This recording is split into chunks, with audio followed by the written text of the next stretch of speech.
अब तेरे बिन एक पल ना बीते बाबा। ओम शांति। Good morning. 15/11/20 तीसरा रविवार। अव्यक्त बाप दादा के अव्यक्त महावाक्य सुनेंगे। प्रातः मुरली रिवाइज डेट 18/1/87। आज की अव्यक्त महावाक्य का सार है कर्मातीत स्थिति की निशानियां। आज अव्यक्त बाप दादा अपने अव्यक्त स्थिति भव के वरदानी बच्चों व अव्यक्त फरिश्तों से मिलने आए हैं।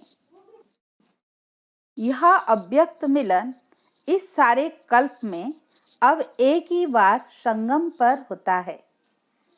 सतयुग में भी देव मिलन होगा, लेकिन फरिश्तों का मिलन, अव्यक्त मिलन इस समय ही होता है। निराकार बाप भी अव्यक्त ब्रह्मा बाप के द्वारा मिलन मनाते हैं। निराकार को भी यह फरिश्तों की महफिल अति प्रिय लगती है, इसलिए अपना धाम छोड़ आकारी व साकारी दुनिया में मिलन मनाने आए हैं। फरिश्ते बच्चों के स्नेह की आकर्षण से बाप को भी रूप बदल, बेस बदल बच्चों के संसार में आना ही पड़ता है। यह संगम युग बाप और बच्चों का अति प्यारा और न्यारा संसार है। स्नेह सबसे बड़ी आकर्षित करने की शक्ति है। जो परम आत्मा बंधन मुक्त को भी, शरीर से मुक्त को भी स्नेह के बंधन में बांध लेती है, अशरीरी को भी लोन के शरीरधारी बना देती है। यही है बच्चों के स्नेह का प्रत्यक्ष प्रमाण। आज का दिन अनेक चारों ओर के बच्चों के स्नेह की धाराएं स्नेह के सागर में समाने का दिन है। बच्चे कहते हैं, हम बाप दादा से मिलने आए हैं। बच्चे मिलने आए हैं तो बच्चों से बाप मिलने आए हैं, वह बच्चों से बाप मिलने आए हैं, या दोनों ही मधुबन में मिलने आए हैं। बच्चे स्नेह के सागर में नहाने आए हैं, लेकिन बाप 1000 गंगाओं में नहाने आते हैं। इसीलिए गंगा सागर का मेला विचित्र मेला है। स्नेह के सागर में समाये सागर समान बन जाते हैं। आज के दिन को बाप समान बनने का स्मृति अर्थात समर्थी दिवस कहते हैं। क्यों? आज का दिन ब्रह्मा बाप के संपन्न और संपूर्ण बाप समान बनने का यादगार दिवस है। ब्रह्मा बच्चा सो बाप, क्योंकि ब्रह्मा बच्चा भी है, बाप भी है। आज के दिन ब्रह्मा ने बच्चे के रूप में सपूत बच्चा बनने का सबूत दिया, स्नेह के स्वरूप का समान बनने का सबूत दिया, अति प्यारे और अति न्यारेपन का सबूत दिया, बाप समान कर्मातीत अर्थात कर्म के बंधन से मुक्त न्यारा बनने का सबूत दिया, सारे कल्प के कर्मों के हिसाब किताब से मुक्त होने का सबूत दिया। सिवाय सेवा के, स्नेह के और कोई बंधन नहीं। सेवा में भी सेवा के बंधन में बंधने वाले सेवाधारी नहीं, क्योंकि सेवा में कोई बंधन मुक्त बन सेवा करते और कोई बंधन युक्त बन सेवा करते। सेवाधारी ब्रह्मा बाप भी है, लेकिन सेवा द्वारा हद की रयाल इच्छाएं सेवा में भी हिसाब किताब के बंधन में बांधती है। लेकिन सच्चे सेवाधारी इस हिसाब किताब से भी मुक्त है। इसी को ही कर्मातीत स्थिति कहा जाता है। जैसे देह का बंधन, देह के संबंध का बंधन, ऐसे सेवा में स्वार्थ यह भी बंधन कर्मातीत बनने में विघ्न डालता है। कर्मातीत बनना अर्थात इस रयाल हिसाब किताब से भी मुक्त। मेजॉरिटी निमित्त गीता पाठशालाओं के सेवाधारी आए हैं ना, तो सेवा अर्थात औरों को भी मुक्त बनाना। औरों को मुक्त बनाते स्वयं को बंधन में बांधा तो नहीं देते। नष्ट महा बनने के बजाय लौकिक बच्चों आदि सब से मोह त्याग कर स्टूडेंट से मोह तो नहीं करते। यह बहुत अच्छा है, बहुत अच्छा है। अच्छा अच्छा समझते मेरेपन की इच्छा के बंधन में तो नहीं बन जाते। सोने की जंजीरें तो अच्छी नहीं लगती है ना। तो आज का दिन हद के मेरे मेरे से मुक्त होने का अर्थात कर्मातीत होने का व्यक्त दिवस मनाओ। इसी को ही स्नेह का सबूत कहा जाता है। कर्मातीत बनना यह लक्ष्य तो सबका अच्छा है। अब चेक करो कहाँ तक कर्मों के बंधन से न्यारे बने हो। पहली बात, लौकिक और अलौकिक कर्म और संबंध दोनों में स्वार्थ भाव से मुक्त। दूसरी बात, पिछले जन्मों के कर्मों के हिसाब किताब व वर्तमान पुरुषार्थ के कमजोरी के कारण किसी भी व्यर्थ स्वभाव संस्कार के वश होने से मुक्त बने हैं। कभी भी कोई कमजोर स्वभाव संस्कार व पिछला संस्कार स्वभाव वशीभूत बनाता है तो बंधन युक्त है, बंधन मुक्त नहीं। ऐसे नहीं सोचना कि चाहते नहीं है लेकिन स्वभाव या संस्कार करा देते हैं। यह भी निशानी बंधन मुक्त की नहीं लेकिन बंधन युक्त की है। और बात कोई भी सेवा की, संगठन की, प्रकृति की परिस्थिति सो स्थिति को व श्रेष्ठ स्थिति को डगमग करती है, यह भी बंधन मुक्त स्थिति नहीं है, इस बंधन से भी मुक्त। और तीसरी बात, पुरानी दुनिया में, पुराने अंतिम शरीर में किसी भी प्रकार की व्याधि अपनी श्रेष्ठ स्थिति को हलचल में लाए, इससे भी मुक्त। एक है व्याधि आना, एक है व्याधि हिलाना। तो आना यह भावी है लेकिन स्थिति हिल जाना यह बंधन युक्त की निशानी है। स्व चिंतन, ज्ञान चिंतन, शुभ चिंतक बनने का चिंतन बदल शरीर की व्याधि का चिंतन चलना, इससे मुक्त। क्योंकि ज्यादा प्रकृति का चिंतन चिंता के रूप में बदल जाता है। तो इससे मुक्त होना, इसी को ही कर्मातीत स्थिति कहा जाता है। इन सभी बंधनों को छोड़ना यही कर्मातीत स्थिति की निशानी है। ब्रह्मा बाप ने इन सभी बंधनों से मुक्त हो कर्मातीत स्थिति को प्राप्त किया। तो आज का दिवस ब्रह्मा बाप समान कर्मातीत बनने का दिवस है। आज के दिवस का महत्व को समझा?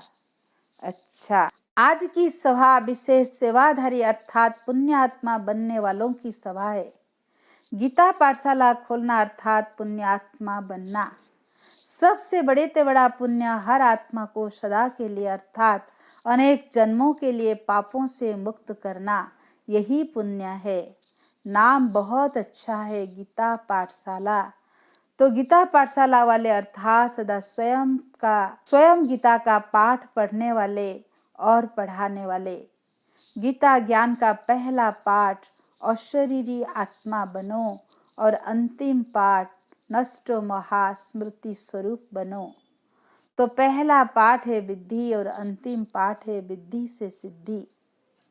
तो गीता पाठशाला वाले हर समय यह पाठ पढ़ते हैं कि सिर्फ मुरली सुनाते हैं, क्योंकि सच्ची गीता पाठशाला की विधि यह है, पहले स्वयं पढ़ना अर्थात बनना, फिर औरों को निमित्त बन पढ़ाना। तो सभी गीता पाठशाला वाले इस विधि से सेवा करते हो, क्योंकि आप सभी इस विश्व के आगे परमात्म पढ़ाई का सैंपल हो। तो सैंपल का महत्व होता है। सैंपल अनेक आत्माओं को ऐसा बनने की प्रेरणा देता है। तो गीता पाठशाला वालों के ऊपर बड़ी जिम्मेवारी है।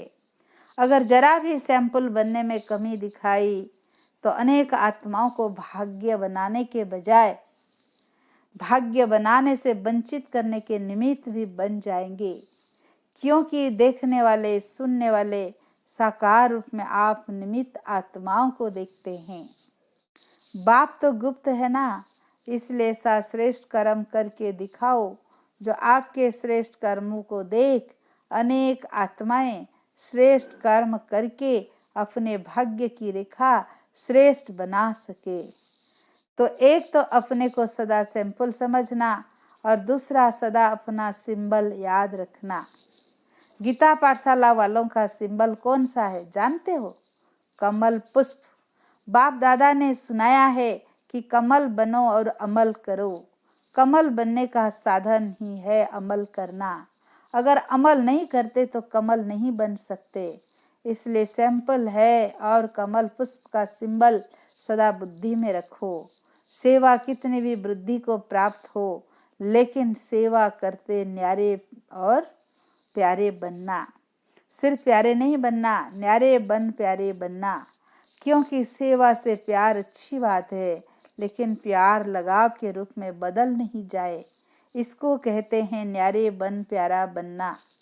सेवा के निमित्त बने, ये तो बहुत अच्छा किया। पुण्य आत्मा का टाइटल तो मिल ही गया। इसीलिए देखो खास निमंत्रण दिया है, क्योंकि पुण्य का काम किया है। अब आगे जो सिद्धि का पाठ पढ़ाया, तो सिद्धि की स्थिति से वृद्धि को प्राप्त करते रहना। समझा आगे क्या करना है? अच्छा, सभी विशेष एक बात की इंतजार में है। वो कौन सी? रिजल्ट सुनाएं। रिजल्ट आप सुनाएंगे या बाप सुनाएंगे? बाप दादा ने क्या कहा था? रिजल्ट लेंगे या देंगे? ड्रामा प्लान अनुसार जो चला, जैसे चला, उसको अच्छी ही कहेंगे। लक्ष्य सबने अच्छा रखा, लक्षण यथाशक्ति कर्म में दिखाया। बहुत काल का वरदान नंबरवार धारण किया भी, और अभी भी जो वरदान प्राप्त किया वो वरदानी मूर्त बन बाप समान वरदान दाता बनते रहना। अभी बाप दादा क्या चाहते हैं? वरदान तो मिला, अब इस वर्ष बहुत काल बंधन मुक्त अर्थात बाप समान कर्मातीत स्थिति का विशेष अभ्यास करते दुनिया को न्यारे और प्यारेपन का अनुभव कराओ। कभी कभी अनुभव करना। अभी इस विधि को बदल बहुत काल के अनुभूतियों का प्रत्यक्ष, बहुत काल अचल, अडोल, निर्विघ्न, निर्बंधन, निर्विकल्प, निर्विकर्म अर्थात निराकारी, निर्विकारी, निरहंकारी, इसी स्थिति को दुनिया के आगे प्रत्यक्ष रूप में लाओ। इसको कहते हैं बाप समान बनना। समझा? रिजल्ट में पहले स्वयं से संतुष्ट वह कितने रहे, क्योंकि एक है स्वयं की संतुष्टता, दूसरी है ब्राह्मण परिवार की संतुष्टता, तीसरी है बाप की संतुष्टता। तीनों की रिजल्ट में अभी और मार्क्स लेनी है। तो संतुष्ट बनो, संतुष्ट करो। बाप की संतुष्ट मणि बन सदा चमकते रहो। बाप दादा बच्चों का रिकॉर्ड रखते हैं, इसलिए गुप्त रिकॉर्ड बताते हैं। होवेनहार है, इसलिए बाप सदा संपन्नता की स्टेज देखते हैं। अच्छा, सभी संतुष्ट मणि होना। वृद्धि को देख करके खुश रहो। आप सब तो इंतजार में हो कि आबू रोड तक क्यों लगे, तो अभी तो सिर्फ हाल भरा है। फिर क्या करेंगे? फिर सोएंगे या अखंड योग करेंगे? यह भी होना है, इसलिए थोड़े में ही राजी रहो। 3 पैर पृथ्वी के बजाय 1 पैर पृथ्वी भी मिले तो भी राजी रहो। पहले ऐसे होता था, यह नहीं सोचो। परिवार के वृद्धि की खुशी मनाओ। आकाश और पृथ्वी तो छूटने वाले नहीं है ना। पहाड़ तो बहुत है, यह भी होना चाहिए, यह भी मिलना चाहिए। यह बड़ी बात बना देते हो। यह दादियाँ भी सोच में पड़ जाती है, क्या करे कैसे करे। ऐसे तो दिन आएंगे जो दिन में धूप में सो जाएंगे, रात में जागेंगे।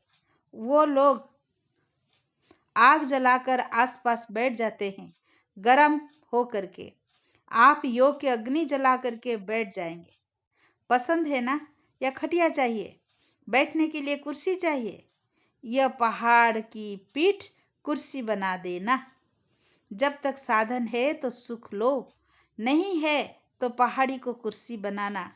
पीठ को आराम चाहिए ना, और तो कुछ नहीं। 5,000 आएंगे तो कुर्सियां तो उठानी पड़ेगी ना। और जब क्यू लगेगी तो खटिया भी छोड़नी पड़ेगी। एवर रेडी रहना। अगर खटिया मिले तो भी हाँ जी, धरनी मिले तो भी हाँ जी। ऐसे शुरू में बहुत अभ्यास कराए हैं। 15-15 दिन तक दवाखाना बंद रहता। दमा के पेशेंट भी ढोढा बाजरे की रोटी और लस्सी पीते थे, लेकिन बीमार नहीं हुए, सब तंदुरुस्त हो गए। तो यह शुरू में अभ्यास करके दिखाया तो अंत में भी होगा ना। नहीं तो सोचो, दमा का पेशेंट और उसको लस्सी दो तो पहले ही घबरा जाएगा, लेकिन दुआ की दवा साथ में होती है, इसलिए मनोरंजन हो जाता है। पेपर नहीं लगता है, मुश्किल नहीं लगता, त्याग नहीं, एक्सकर्शन हो जाती है। तो सभी तैयार होना, या प्रबंध करने वाले के पास टीचर्स लिस्ट ले जाएगी, इसलिए नहीं बुलाते हैं ना। समय आने पर यह सब साधन से भी परे साधना के सिद्धि रूप में अनुभव करेंगे। रूहानी मिलिट्री भी हो ना, मिलिट्री का पार्ट भी तो बजाना है ना।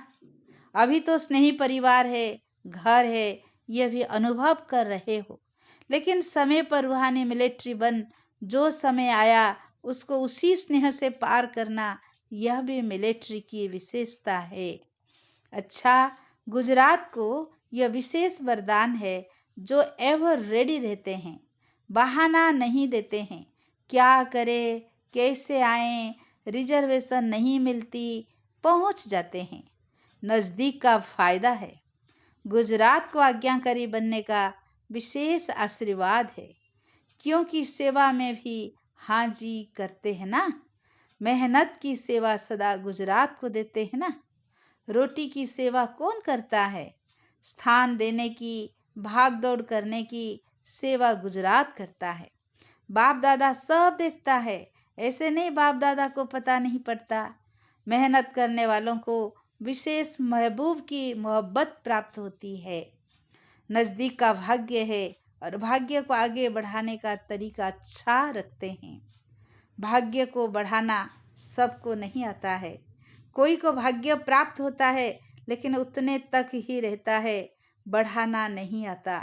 लेकिन गुजरात को भाग्य है और बढ़ाना भी आता है, इसलिए अपना भाग्य बढ़ा रहे हो। यह देख बाप दादा भी खुश है, तो बाप की विशेष आशीर्वाद यह भी एक भाग्य की निशानी है। समझा? जो भी चारों ओर के स्नेही बच्चे पहुंचे हैं, बाप दादा भी उन सभी देश विदेश दोनों के स्नेही बच्चों को स्नेह का रिटर्न सदा अविनाशी स्नेही भाव का वरदान दे रहे हैं। स्नेह में जैसे दूर दूर से दौड़कर पहुंचे हैं, ऐसे ही जैसे स्थूल में दौड़ लगाई समीप पहुंचे, सन्मुख पहुंचे, ऐसे पुरुषार्थ में भी विशेष उड़ती कला द्वारा बाप समान बनना, अर्थात सदा बाप के समीप रहना। जैसे यहाँ सामने पहुँचे हो, वैसे सदा उड़ती कला द्वारा बाप के समीप रहना। समझा क्या करना है? यह स्नेह, दिल का स्नेह दिलाराम बाप के पास आपके पहुँचने के पहले ही पहुँच जाता है। चाहे सन्मुख हो, चाहे आज के दिन देश विदेश में शरीर से दूर हैं, लेकिन दूर होते भी सभी बच्चे समीप से समीप दिल तख्त नशीन है। तो सबसे समीप का स्थान है दिल। तो विदेश व देश में नहीं बैठे हैं, लेकिन बाप दादा के दिल तख्त पर बैठे हैं, तो समीप हो गए ना। सभी बच्चों की याद प्यार उल्हने, मीठी मीठी रूह रहने, सौगातें सब बाप के पास पहुंच गई। बाप दादा भी स्नेही बच्चों को सदा मेहनत से मुक्त हो, मोहब्बत में मगन रहो, यह वरदान दे रहे हैं। तो सभी को रिटर्न मिल गया ना। अच्छा, सर्वस्नेही आत्माओं को, सदा समीप रहने वाली आत्माओं को, सदा बंधन मुक्त कर्मातीत स्थिति में बहुत काल अनुभव करने वाली विशेष आत्माओं को, सर्व दिल तख्त नशीन संतुष्ट मणियों को बाप दादा का अव्यक्ति स्थिति भाव के वरदान साथ याद प्यार और गुड नाइट और गुड मॉर्निंग। हम रूहानी बच्चों की रूहानी बाप दादा को याद प्यार गुड मॉर्निंग, नमस्ते नमस्ते नमस्ते। आज का वरदान, पुराने खाते समाप्त कर नए संस्कारों रूपी नए वस्त्र धारण करने वाले बाप समान संपन्न भव। जैसे दीपावली पर नए वस्त्र धारण करते हैं, ऐसे आप बच्चे इस मर्जी व नए जन्म में नए संस्कार रूपी वस्त्र धारण कर नया वर्ष मनाओ। अपनी कमजोरी, कमियां, निर्बलता, कोमलता आदि जो भी पुराने खाते रहे हुए हैं, उन्हें समाप्त कर सच्ची दीपावली मनाओ। इस नए जन्म में नए संस्कार धारण कर लो तो बाप समान संपन्न बन जाएंगे। स्लोगन, शुद्ध संकल्प का खजाना जमा हो तो व्यर्थ संकल्पों में समय नहीं जाएगा। सूचना, आज मास का तीसरा रविवार है। सभी राजयोगी तपस्वी भाई बहनें सायं 6:30 से 7:30 बजे तक विशेष योग अभ्यास के समय अपनी शुभ भावनाओं की श्रेष्ठ वृत्ति द्वारा मनसा महादानी बन सबको निर्भयता का वरदान देने की सेवा करें। अच्छा, ओम शांति।